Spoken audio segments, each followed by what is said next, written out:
to LOA Today. I'm Walt. With me today are life coaches Cindie Chavez and Jacqui Gates. This is your daily dose of happy. We are so happy you decided to join us today.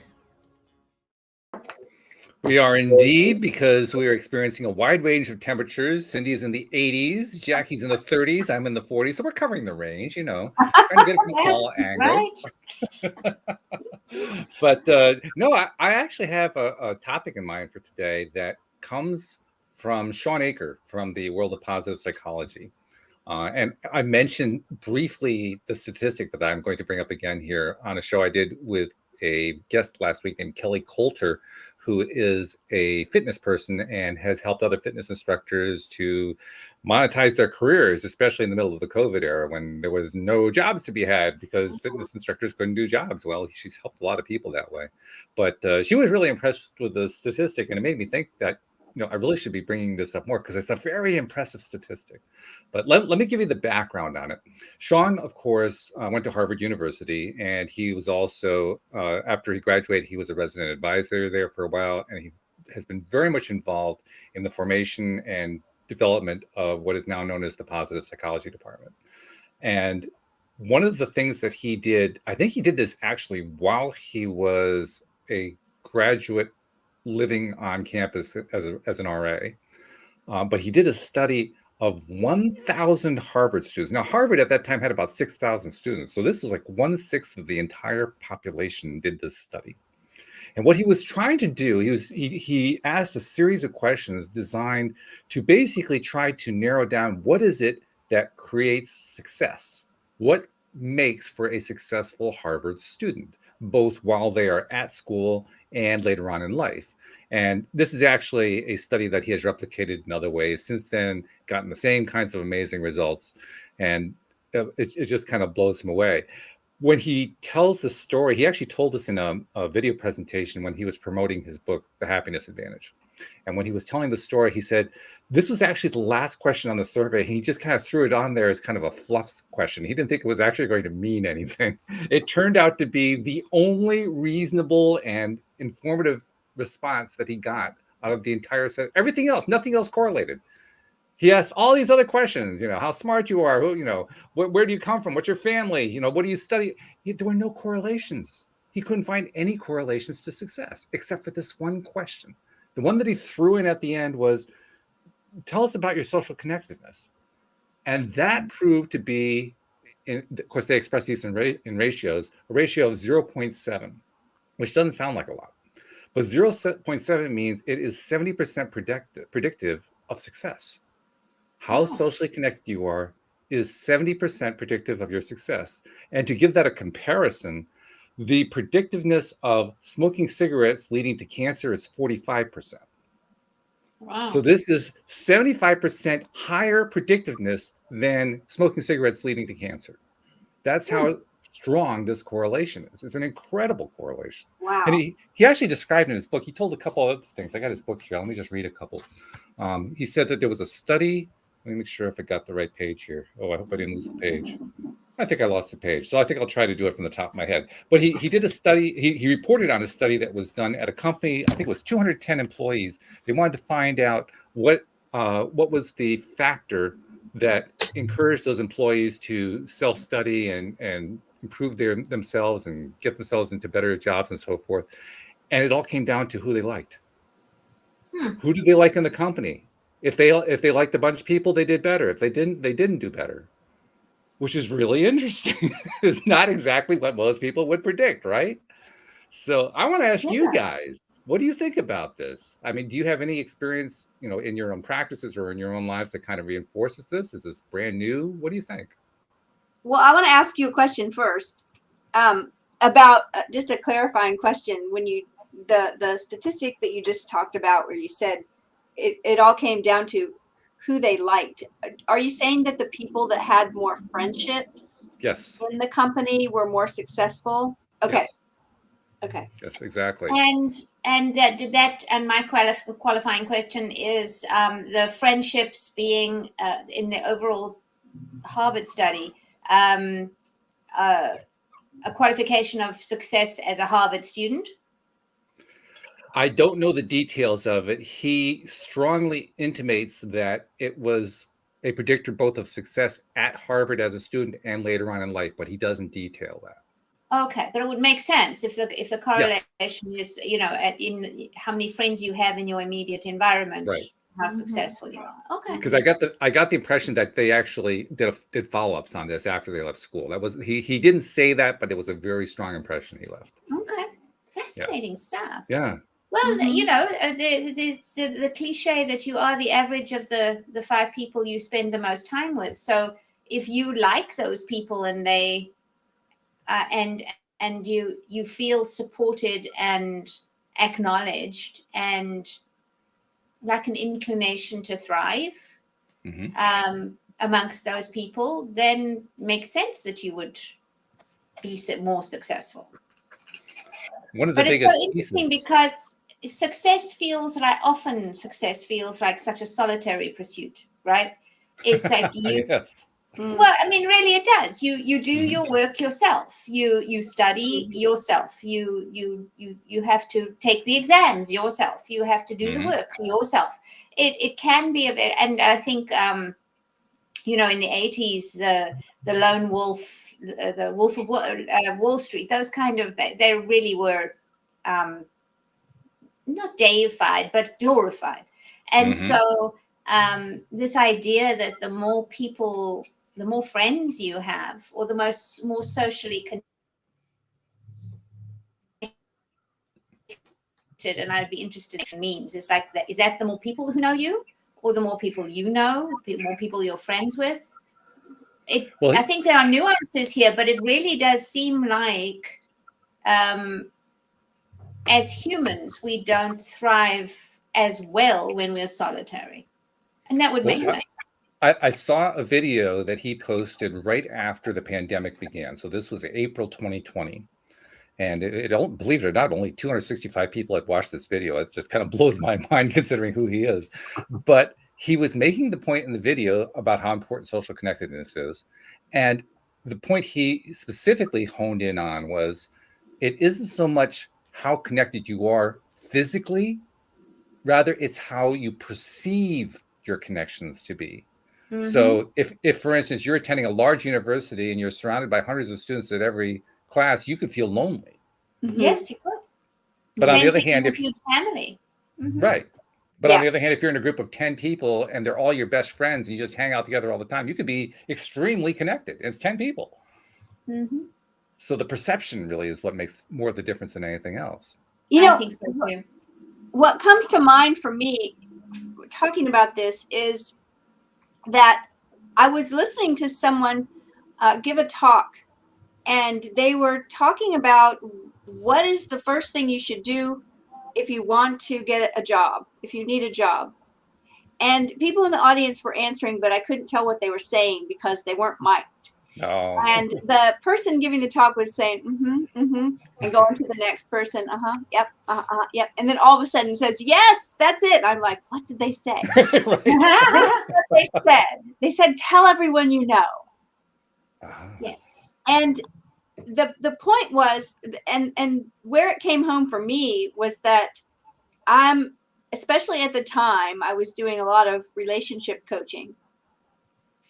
And it caused me to think back because, see, a lot of times when people are looking for something like a job, they don't tell everyone they know because they're embarrassed that they don't have a job, or maybe they think they're not qualified, or that, for whatever reason, they kind of keep it to themselves and they put in a bunch of applications maybe without even telling their friends, their family, whoever.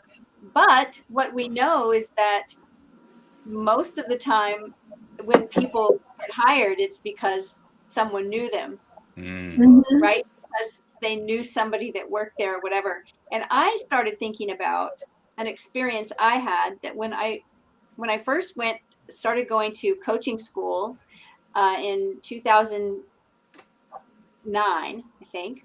I had just gone through a very painful divorce, and I was not talking about my relationship status to anybody. I just didn't even want to talk about it at all. And at that point, I thought like I would be okay if I never saw or talked to another man again the rest of my life. Thankfully, that all got healed. And I'm glad about that, by the way, because we wouldn't be doing a show if that was correct. Still the case. So yes, so thank you. there was about 30 of us, I think, in my class when we started, and we went to school together for a year. And there was a woman in the class that I swear from day one of meeting everyone, you knew that she was looking for a husband. Like it was like I would introduce myself and say a handful of things, right? I wasn't a coach yet, so I wasn't saying I was a coach, but I would say, that I had 2 sons and that I was originally from California, whatever the things you say. Well, this woman, you would know she was looking for a husband. That was in her immediate introduction. And as we went through school together, every time we came together, because we would come meet together every couple of months throughout the year, and the rest of the time we were connecting via Zoom or whatever, or telephone. But every time we were all in person together, someone would immediately say to her upon her first entrance to the room, "Hey, I've got someone I want you to meet." And it wasn't long after we graduated that I found out she had gotten married and was having a family. And when I heard this about, if you want a job, tell everyone you know, I thought about her, even though it wasn't a job she was looking for, it was a mate. Right. And so I started asking it was a huge aha moment for me, right? I started immediately because I would talk to someone, they've reached out to me because they don't want to be single anymore. They want help having a relationship. And I would automatically think that if they're reaching out to me, who am at the beginning a virtual stranger to them, then everyone else in their life must know. But I started asking, who in your circle of people, who in your family, your friends, your neighbors, people you work with, right? So what you're talking about here, social connections, who knows that you're looking for a husband? And I was shocked that out of the first 10 times I asked that question, maybe only 2 of them said, "Oh, everyone knows." 80% of them were like, "Well, I don't think anybody knows." Or I had somebody say to me one time, "Well,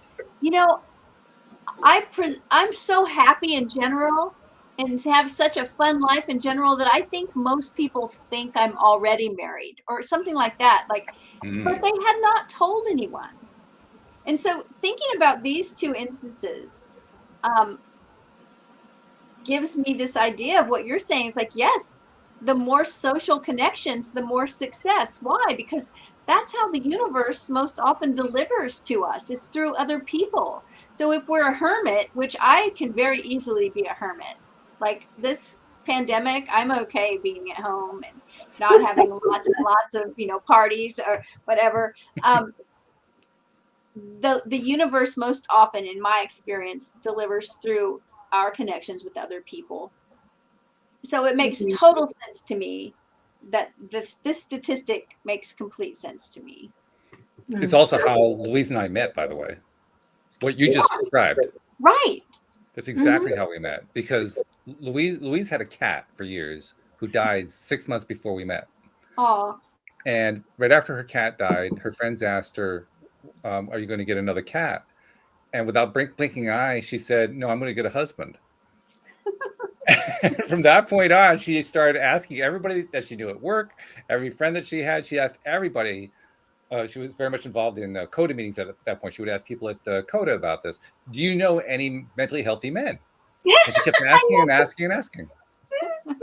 Well, she was a psychotherapist, so at least she knew the right question to ask, right? It's a good question. And our values are important. They are. Yes. And then one day she asked a mutual friend who I knew from swing dancing. I was very much involved in swing dancing. And Debbie is a very, in our circles, she's very woo-woo. She's new agey and all that kind of stuff. And she was at that time too, when it was a little bit less cool to be so, but I was friends with her. It was fine. So it was kind of an interesting connection because she wasn't particularly close to Louise. She wasn't particularly close to me, but she made the connection. And instantly, when the moment that Louise asked the question, I mean, they barely knew each other. They were both therapists. They both worked in the same place, but they barely knew each other. They had very little connection. It was just one of those walking by, hey, do you happen to know? And Debbie instantly thought of me. Why? I have no idea. Literally, there were hundreds of men that she knew in the dance circle, but for whatever reason, she thought of me. But nevertheless, that made the connection. And despite the fact that I, for years, had been having such terrible failures with relationships because I kept believing that they would never work out. And of course, therefore, they never did work out. Despite the fact that I just thrown in the towel and said, I will never have another relationship again. We made the connection. Yeah. Well, I know. Yeah. Well, I've told that story many times. Yes. Yeah. But it was the connection that made the whole thing work. Mm-hmm. Totally. You know, I've seen people on social media, like, my memory is what I'm speaking of is not Facebook, but Twitter, where I think on Facebook, I don't know, at least my experience, you know, there's more of seeing people, where Twitter is just one-liners almost, right? But I've seen people even on Twitter say, I just lost my job today, you know, blah, blah, blah, and had people reply, sending you a DM or, Right. you know, and I'm like, okay, there right there are social connections that may really be sort of shallow, actually, right? They're not like, oh, this best friend I have who I've known for 30 years. They're like some person that I've connected with on social media. I've seen people offer jobs that way. So Yeah. I think that I'm just kind of brainstorming here, but it seems like maybe the depth of the connections isn't even the most important thing.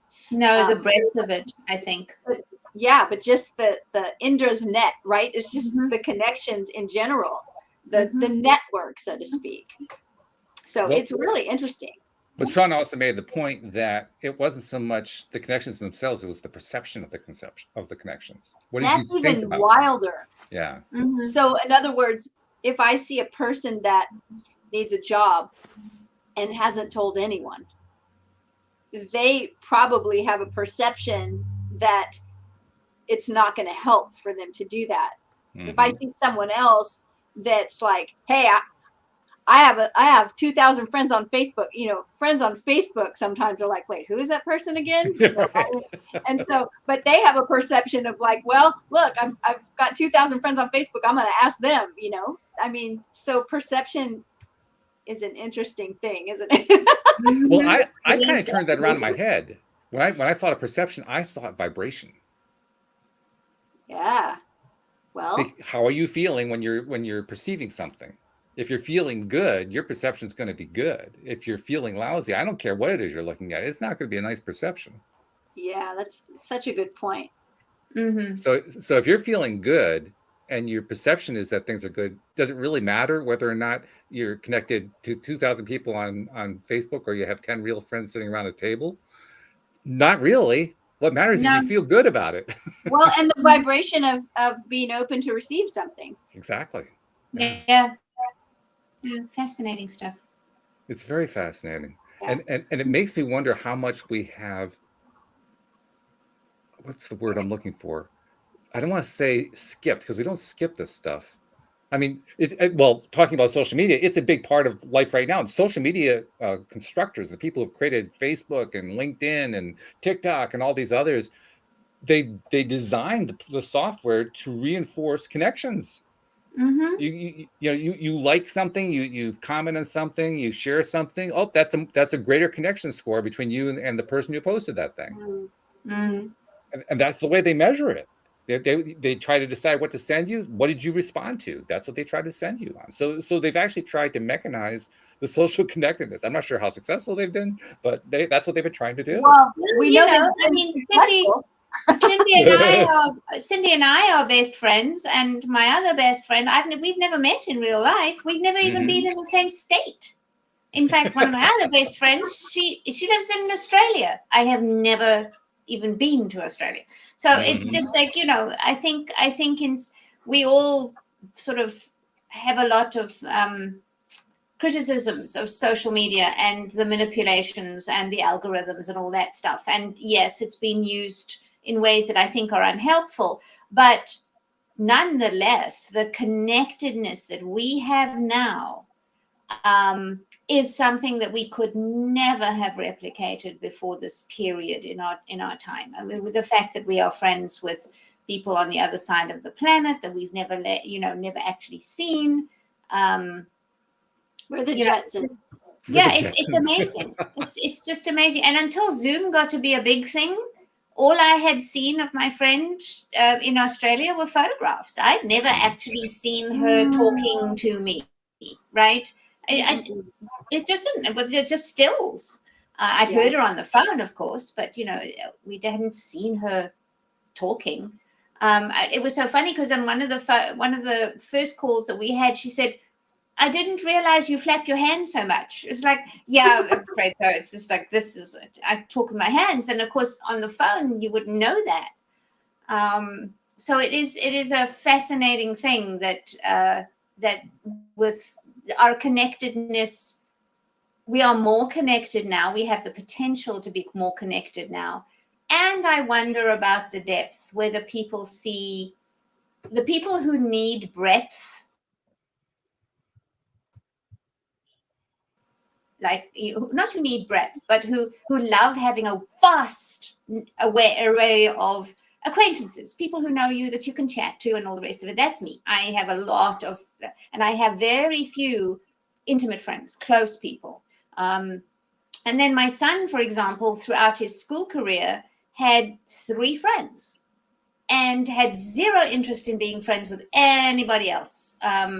So much so that, he did theater and he went, "Oh my Lord, there's so many people and they're all so friendly," he says, and his eyes get like this. And I said, "It's fine." He said, "I'm just going to be my little hermit crab and sit in my room and talk to my virtual friends." And I said, "Okay, that's fine." But it was so interesting because he would rather have his connectedness was not in the number, but in the repetition, the people that he spoke to every afternoon after school, right?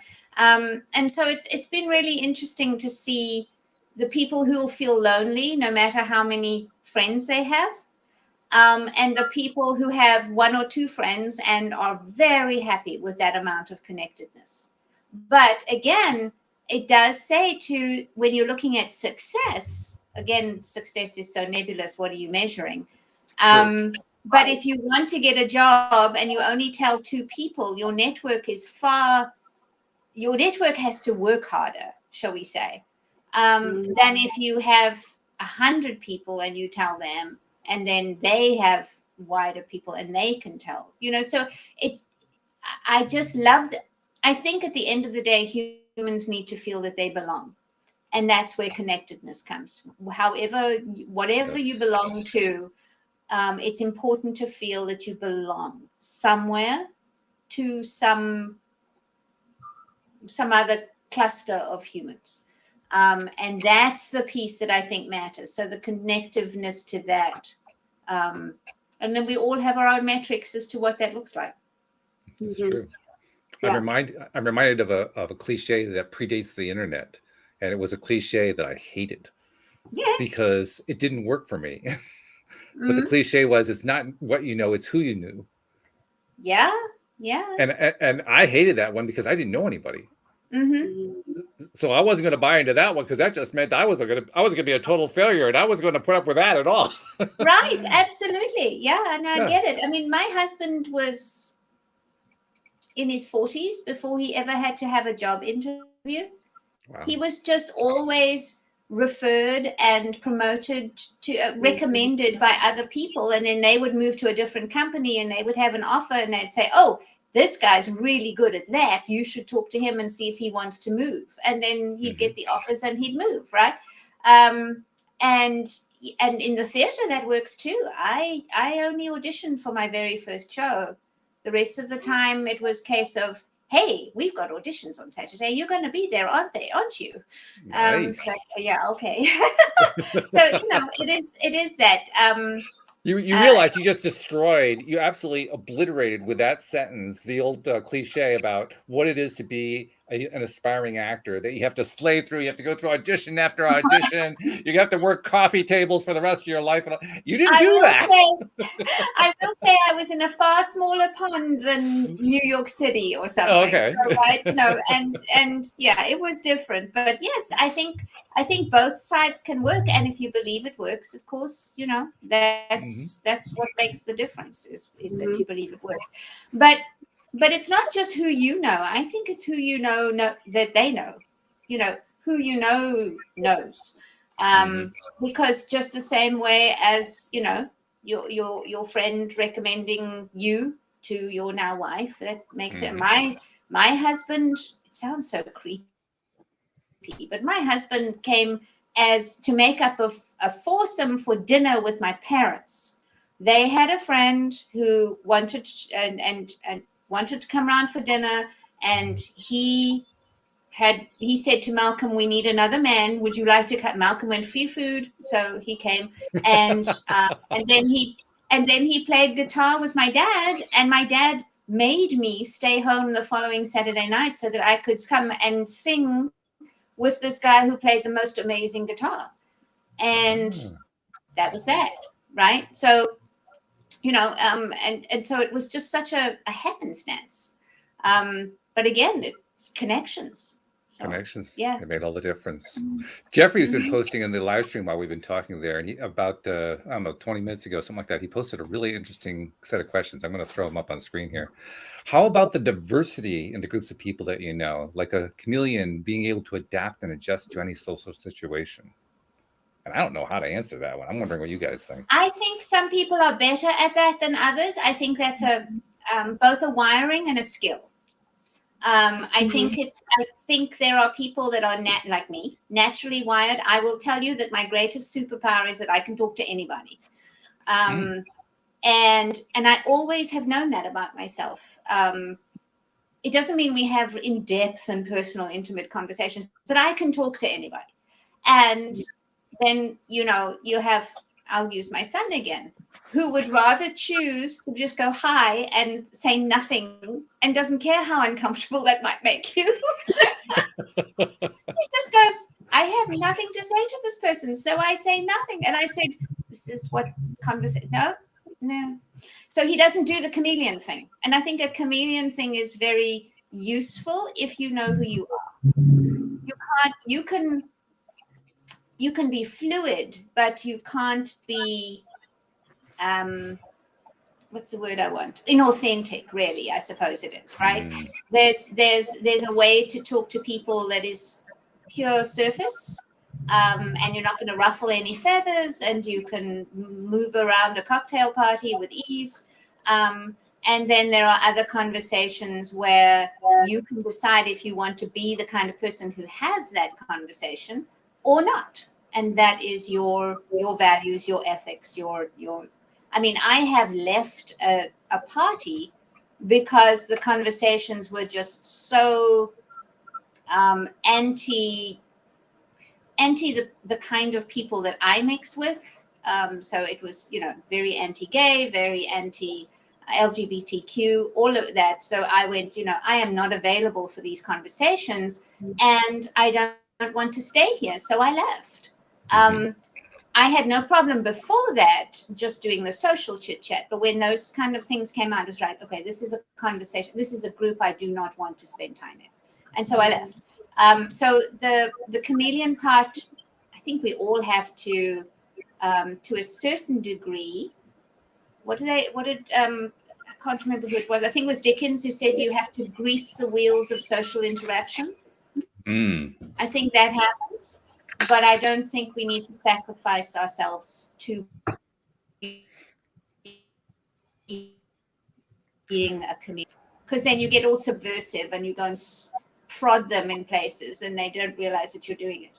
My mother used to call that messing with the locals, and she used to get very annoyed when I did it. So,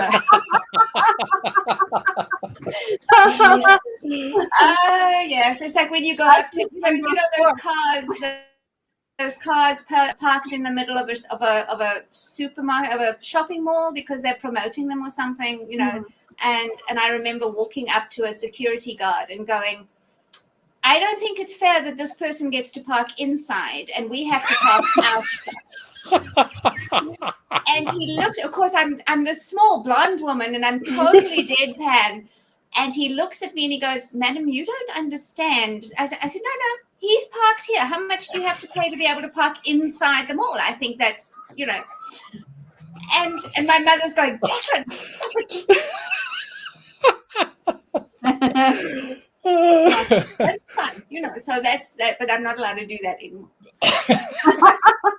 I think you should be allowed to do that every single day. I know, you can do it when you're with me. That's fun. No, the cracks came when they had an organ donors table at the same mall, and I went up and offered 20 pounds of cellulite to anybody who needed it. And I said, "I don't need it. You could have it." And the lady went, "You don't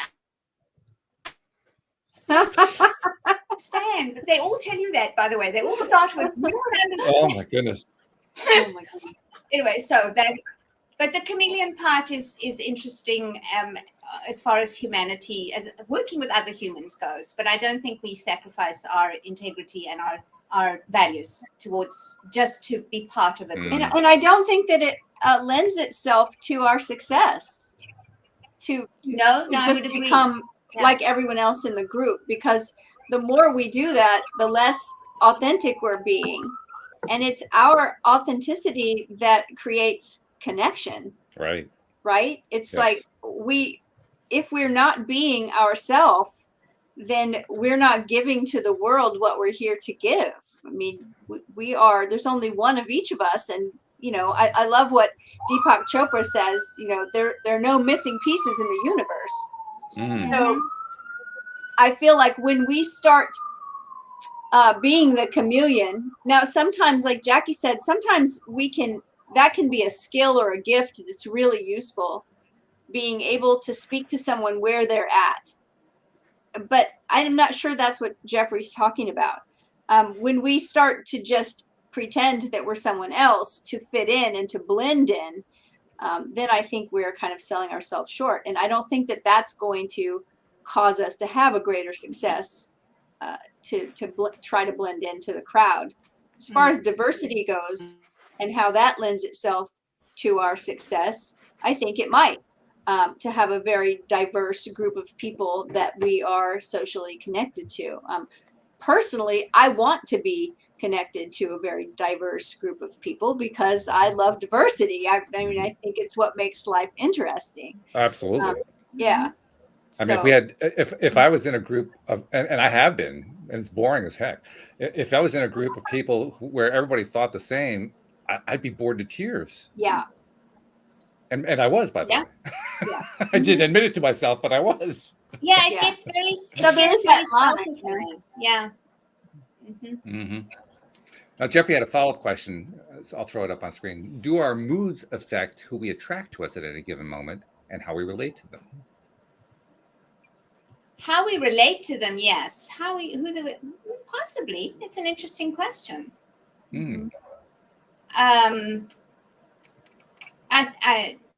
How we relate to people, yes, our moods can affect that. We'll all have days where we're grumpy as hell, and we don't necessarily treat somebody as kindly or whatever, as we might on a different day. But the people we attract, I'm not sure. Well, it probably depends on electromagnetic, and I don't think it has anything to do with mood. Right? Okay. Especially when you think about people that you're around on a consistent basis. Now, if you meet someone in passing, you're sitting on an airplane next to a random person and you're having a terrible day and you don't feel like talking, well, then you might not be attracted to each other just because. So, but if we're talking about people that we're around all the time or a group of people and having attraction, I think that happens. That's something different. Moods are passing. Moods aren't consistent. Moods come and go, right? But yeah, and you can have people who love you in spite of your moods. Right. This is true. Like in, what is it, that line in Steel Magnolias where Shirley MacLaine says, I was born in a bad mood, but she still has people who love her, you know. This is true. And so, yes. So, Well, you know, sometimes you feel attracted to someone, and you could even say, like, I don't know why I'm so interested in this person. And you can list things that would be reasons why you shouldn't be, but you still are. You're still interested in them for some reason. I think that's the electromagnetic kind of hookup, right? So attraction, it's magnetic. There's an energy that's coming into play there. So I don't think moods are, I'm going to suggest one way that I think that moods do play a role. And it's something that we all do, particularly if we're meeting somebody for the first time in a dating situation. Because the one thing you can always count on, people will all do it differently, but they're all trying to do the same basic thing. They're trying to put their best foot forward. So they will set their mood to what do they think is going to be the most interesting and then exciting and fun. They'll paste the smile on their face. They'll do the fake social chit chat and so forth, trying to see if there's some sort of connection going on here. And often there is, and sometimes there isn't. But would they have had as much success if they didn't do that? That's the interesting question to me. That's what I was going to ask you is, do you think it would turn out different if they had a different, I don't know that that's mood. Maybe that's what I need. Maybe I need a clarification of what that's that a fair really point. is. I associate mood with emotion. And so I was thinking, well, what's your emotional state? Is your emotional state high vibe or low vibe? If it's so high now vibe, we're talking vibration. Yeah. Well, everything's vibration to me. So that's why I tie it there. Yeah. I think in that case, generally high vibe people will attract other high vibe people, or they'll attract somebody who wants to be higher. And so they come for that lift or whatever. And my mum used to say of her best friend, we like to sit around the kitchen table and be miserable together. And misery loves company. Yeah, exactly. But the thing is, it was planned and it had its container, and they all got it out, and over a bottle of wine, and then everybody felt better. And we as kids used to feel so much better when that happened, because then then mother's less crabby for a while. So it is this thing where I think, and we tap back into authenticity, being who you are. And if your mood in any given day isn't fabulous, pasting a smile on your face, like you said, is only going to work so far. And if you're trying really hard to put on a happy face, like they say you should, but that's not how you're feeling, then you're actually starting a connection on what amounts to a lie. Oh, and I agree with that. I was just trying to point to the fact that that's what we try to do, because we believe at some deep level that that's what's going to make the connection. And we're actually right about that. That when you're in a higher vibe space, you're going to make a better connection. Now, the part where we screw up is thinking that we can force our way there, and that will actually replace the real feeling. Of course, that doesn't actually work that way, but that's what we're trying to accomplish. But it's just a match. So I don't know that we make a better I don't know what does better mean. In other words, if I'm not in the highest vibe place and I meet someone who is where I'm at, then we may really connect. Yeah, well, sure. Like you said, her mother and their friend, they're going to go be miserable together. Well, why does that work for them? Because they're both there and they're meeting each other where they are, and they're a vibrational match. So I think it's possible to make a connection regardless of your vibration if the other person is on the same wave as you're on. Right? Yeah, that's the basis of many cartoons. I mean, you have two people, with clouds over their heads, they meet, and all of a sudden they're in love. I mean, that's essentially that's what that whole meme is all about, right? Yeah. Having a similar vibration. Yeah, absolutely. Yeah. Because similar vibration can be at any vibrational level. It doesn't matter which one it is. And personally, I choose the higher ones, but that doesn't mean that's the way it is. That's the thing. And when we're together and we're connected and we have nurtured our connection into a relationship, then we're going to be together across all those waves. Oh yeah. We're going to be in relationship. I mean, I can call Jacqui when I'm having a rough go of something, she's not going to say, oh, sorry, you're not high vibe enough to me. Can't feel like I can connect to you today. Goodbye. Right? It's like, No, we definitely had phone calls where it's going, how are you today? It's like, everything's so hard. Nothing's working. We've had those phone, just in case anybody out there thinks that it's all magic and sunshine and rainbows. It's not. But that is the point, is that we are there for each other. And we did comment on this once before, is that we seldom sync our wobblies. It's like, yeah, the other one's doing pretty well, and then the other one will have the wobbly, and this one's doing pretty well, and it's always worked out like that. Thank God. It's been really useful so we get to lean on each other, but I think again it comes to emotions being fleeting, and a vibrational match matters. So yeah, so that really does point to the value, I think, of where a social connection perception and reality really comes to the fore, because you guys count on each other. No matter what the situation is, you count on each other to be there, and you are there for each other. And I think that's the essence of social connection. It's the belief that you're going to have the support you need to get where you want to go. Yes. Yeah. And that, I'm thinking about your original premise, right, of success, like we said, whatever that is for whoever it is. But when you're talking about social, and I want to really be clear that I don't think we're talking about social media when we talk about social connections. Right. It might be part of it, but we're talking about how we're connected to our society, right? Social connections. And there will be times when you are in the spot of being the one that's in need, and you may not be at the highest vibe. And the people in your social circle who have experienced that themselves, and they're in a different place, they are the ones that can reach down and pull you up. They are the ones that can say, yeah, I remember when I was in that spot, I want to help you. And so, we're not always going to be in the same mood as the people that help us in some way towards our success. Moods are fleeting.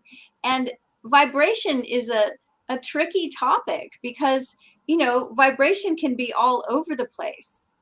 It doesn't always, but there can be an overriding vibration, right? That covers more of a circumstance. So you can go through a period in your life that might feel like a dark night of the soul. It doesn't mean you have no happy moments in there, or that your vibration is just always flatlined on the bottom.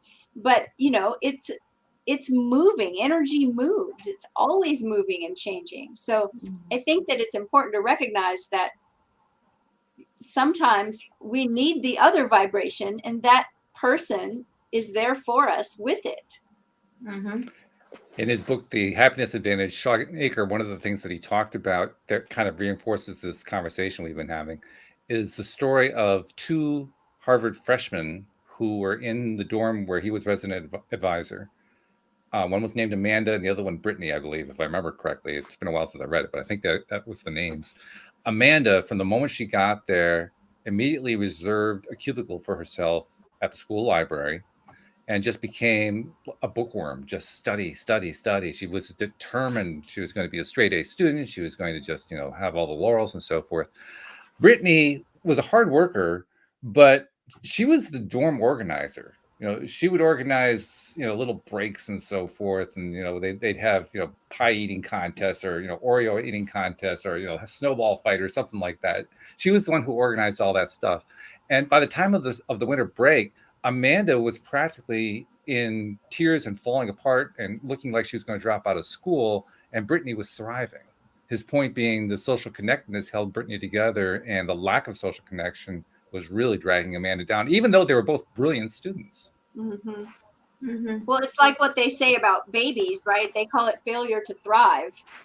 A baby that's not cuddled and held and connected with, eye contact, peekaboo, made to giggle, like loved, will often not be able to gain weight, not be able to have the right growth pattern, because they're failing to thrive. And that thriving is, directly connected to how much interaction that they're getting with other humans. I'm trying to remember the rest of that story. If I remember correctly, not only were those two a direct contrast, but I think they were also roommates to make it more Oh, interesting. Oh, that is Yeah. interesting. Yeah. You know, I had an interesting thing. So Facebook has this random friends limit, right? And so, Mhm.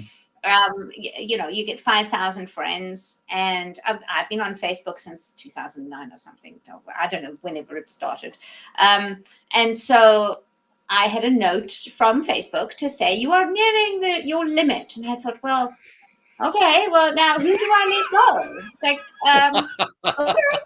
Yeah, so there are people there that I made friends with or befriended, not and I haven't seen in a year because the algorithm and we just drifted apart. There are people that maybe were in my network marketing circles when I was doing that, or my theater circles, or I don't know, people that have sort of drifted away. So I just put a note on my wall and I said, Facebook says I'm reaching the limit. So if you haven't said hi in a while, please do. And that's all I said. If you haven't said hi in a while, please do. There was none of this, or I'm going to cull you from my life. It's like, oh, please. But you know what's been fabulous is to see the people who have stayed connected with me without saying anything. They obviously either read or check in on me or whatever it is. They are still connected, even though we haven't said hello to each other in some of them years, right? And that was so delicious. And I can now see that feel good was because of the connectedness. It was like, hey, look, that person still remembers who I am, which is a form of connectedness, right? And then I also had people who, school friends and South African friends and people from when I worked at Barnes and Noble and people when I worked at Starbucks and all these other groups where I was very connected for a while and then not so connected, but they have stayed in touch, and this connectivity didn't go away. And that was such a delicious feeling. It really was. I mean, I'm not asking all of them to be soulmates and best friends, but it was really nice to know that if I said, say hi, they say hi. And it's so lovely, So I do think that, and I want to say, talking about success and connectivity, connectedness, sometimes it does come down to pure numbers. They have done enough studies to say that if you need to know X many thousand people to be able to sell your offer to 1% or 5% of them or whatever, of all the people who listen to the podcast. It's not a very big percentage that will either listen live or ask a question, right?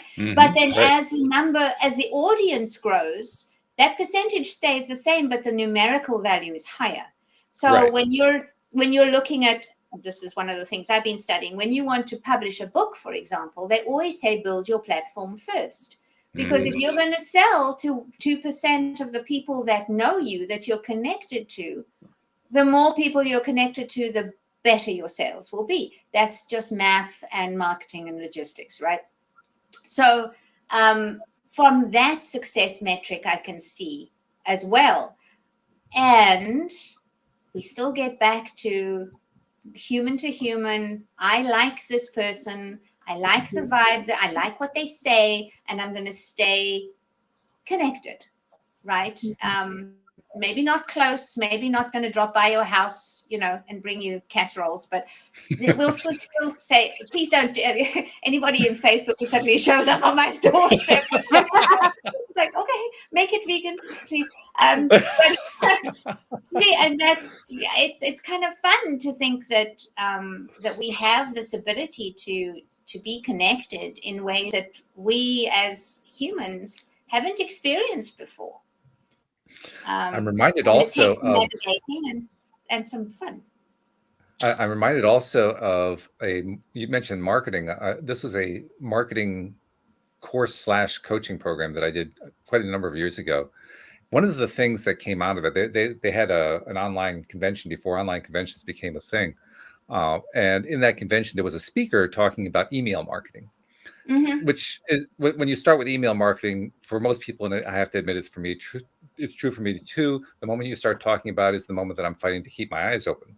But nevertheless, I kept my eyes open long enough to hear what he had to say. He made a really interesting point by raising a question. He said, would you rather have, of course, email marketing, it's all about the lists, right? What's your list? Who's How on your big is list? it? Yeah, how big is it? All that kind of stuff. He says, would you rather have a list of 10,000 people who you don't really know much about, or would you rather have a list of 100 people who you know everything about? And I kind of thought about that for a minute, and I said, well, I would think the 10,000, right? I mean, especially with email marketing, like you said, it's all about the percentage.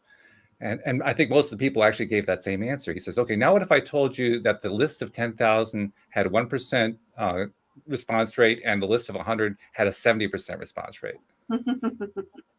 Yeah, that's the difference. And that makes you think about it. And that's the measurement of connection, right? Yeah. Because basically all you have, if you've got a list that big, is a newsletter.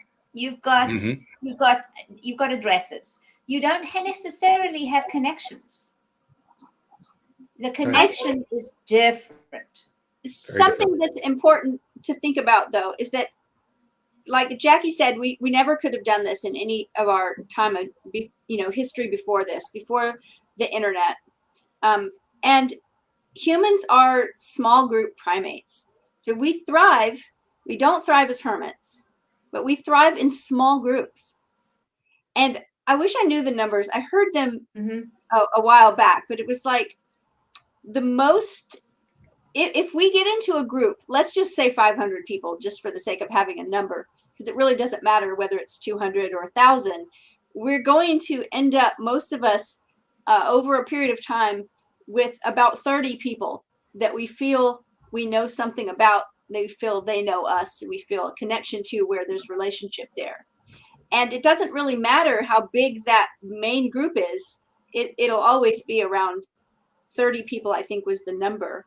And that groups that are in the 200s do the best, as far as thriving groups that can go on and on and on. And I've personally been part of some groups that had a beginning like that was fantastic, and then grew until they were 10,000 people and immediately imploded and just couldn't keep it together.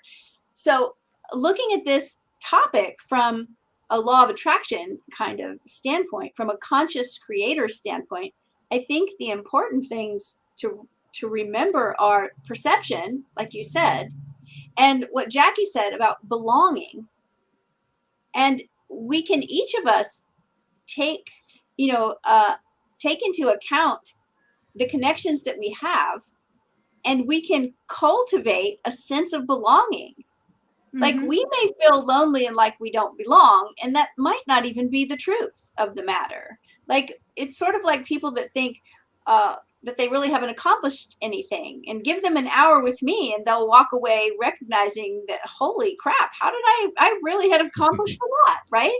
Because it's perception. So I think that there's an idea where we can decide to cultivate a sense of belonging in us, and not do it by being a chameleon, but do it by being authentic and finding a place where we can be our authentic self, and we can make connections, and people can love us for who we are. And that's all something that we can consciously do. If we're not there already, we can consciously make that intention for that to happen. That's very true. I want to bring in another question too. And now we've touched on the social media thing. Social media, this is the point I was trying to make earlier. Social media is like their approximation of what real social connection is. That's what they're trying to do with social media. They're trying to kind of create an automated replication of that. Another form of that kind of automation comes from the world of search engines, from Google being the leader of that. And the one word that they use to describe it more than anything else, they call it authority. Authority is essentially who's linked to who.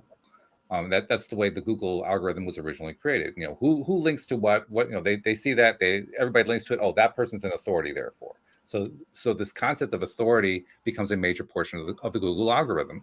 And it's a very interesting idea, because when we use the word authority in our society at large, we do tend to look to authority figures. Authority actually makes a big deal in society. If you're a doctor, I don't care how good of a doctor you are. You could be the worst doctor in the world, but you've got authority because you have an MD or a PhD or whatever after your name. It does make a big difference. So I'm wondering, what do you guys think the role of authority plays where social connectedness comes in? I think it's a portal. I think it's a way, it's a faster track, but it's not a way to keep you. Mm-hmm. Right? I mean, Okay. you can have somebody, yes, he's an authority on whatever, and you may go and listen to what he says because you've heard he's an authority through your own connections. Mm-hmm. But then you can decide whether that's going to be a connection you keep or not. Yes, I think that's true. I think it also shows the limitations of socially engineered computerization, saying, "Well, authority is the driving force. Our social connection is the drive. We're gonna model all of society with our little algorithm here." There are limitations to that. Sorry, what were you going to say, Cindie? That we can cultivate our own inner authority, and so then we can navigate our life in a way where we're not just believing or submitting to anybody because they're the authority. And what I mean by that is, like, I've had plenty of doctors tell me a certain thing, and I haven't done the thing they've said, where other people are like, well, if your doctor said that, then you need to do it, right? But I don't have that mindset that just because someone has alphabet soup after their name or has written a book on something, that I have to give away my power to them. Just because of that. Now, it may definitely mean that they know a whole lot more than me, and I may make the decision that I need to listen to this person. They're the expert, they're the authority, right? But I don't give away my own power just because someone is in some kind of position of authority. Like, they're the teacher, they're the doctor, they're the whatever they are. I have to cultivate my own inner authority so I can listen to myself to make those kind of decisions. I don't know how that plays into the question at hand, but that's puts a nice twist on it. That's the key to my work too. It's just like my motto is be the leading lady of your own damn life. It's like you get to be the director and the star, and you, yes, of course, you will call in people who are adept or more studied or more expert in certain fields, because none of us have the as humans, it's very hard to be, well studied on everything. So we have to pick and choose, and then we choose other people that are really good at whatever else we want to know about. But that idea that you are always the number one authority on you. Nobody knows your lineage, your quirks, your talents, your skills, your history, your trauma, your everything. Nobody knows it the way you do. And therefore, you are always the number one authority. And when we forget that, that's when connections go sideways, because we give power that is not actually, we give away our power to people who don't necessarily handle it well. And then that gets to be, something we have to untangle. So we are always the number one. We are the what is it? The kingpin, the number one connection point, and from there we can network. And the best thing to do is to stay at the most you can possibly be, because that way you will attract connections that match, and that's what living's about. That's beautiful. I love that. That's a great way to summarize the conversation too, because yeah, really, really good. Jeffrey, I guess Jeffrey actually gets the last word. He says doctors are just practicing. Which is true. They're in practice, right? Yeah, they get to practice on us, which is kind of scary. That's right. Yes. All the more reason to be deciding for yourself, do I really want to trust this advice? I remember thinking that the first time I had my neck done by a chiropractor. It's like, so the first person who put their head in your hands and said, please don't break my neck. I was like, oh, yes. That's great. Well, thank you, ladies, very much. This has been very educational and very entertaining. And I especially appreciate the educational part because I'm actually going to be using it in some of the stuff I'm doing. So thank you very much. That's so good. Thank you, podcast listeners everywhere. Thank you, Jeffrey, also for the great input. You gave us some good stuff to really carry on. Yes, thank you, Jeffrey. So appreciate that very much. We'll see you all next time here on Elevate Today. Goodbye, everybody. Bye.